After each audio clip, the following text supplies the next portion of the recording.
Vous avez récemment fait une descente sur le terrain avec une équipe transdisciplinaire. Pouvez-vous partager avec nous les fruits de vos travaux, mais dans un langage terre à terre, on va dire?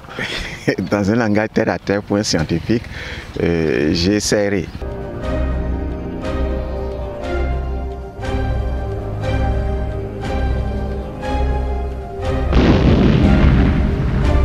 Nous avions constaté dans ce puits, pendant le mois d'août, que le taux de nitrate était à 140 mg par litre.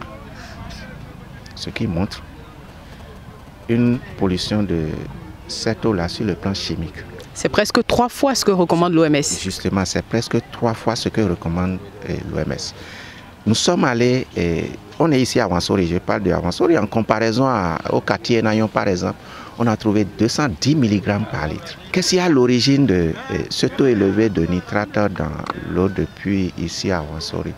Vous avez vu l'état d'immondice, la pollution par les eaux usées, quoi, tout ça. Je vous rappelle que c'est une nappe qui est en communication avec au fait, le lac.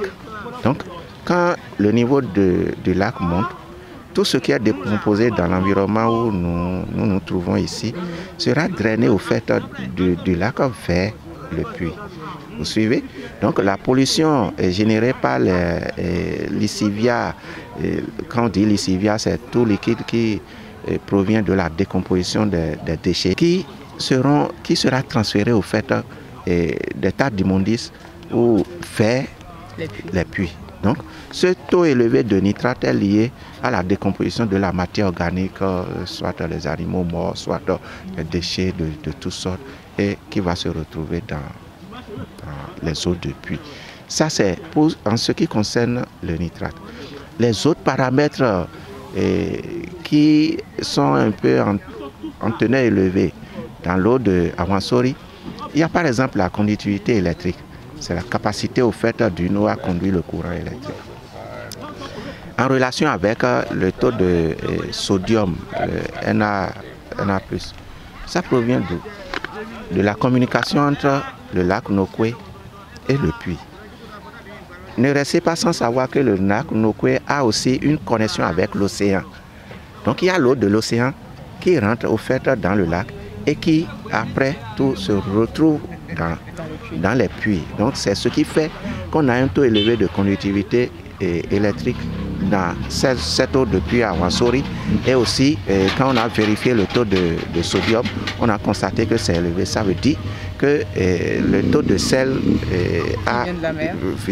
se retrouve finalement dans ces eaux de puits ici à Wansori à cause de sa proximité avec le lac Nokwe. Les autres paramètres sont encore inférieurs, un peu inférieurs à la norme béninoise. Ça, c'est ce qui concerne la qualité chimique de l'eau ou physico-chimique de l'eau. Quand nous avions fait les analyses, normalement, les directives de l'OMS et les normes béninois recommandent 0 normes par unité de colonie, au fait, format colonie. Mais nous avions retrouvé jusqu'à 500 à 600, d'accord, nombre, format, unité, colonie dans l'eau qu'on a échantillonnée à Wansori. Ça veut dire quoi? Que la nappe phréatique à Wansori connaît ce qu'on appelle une contamination fécale.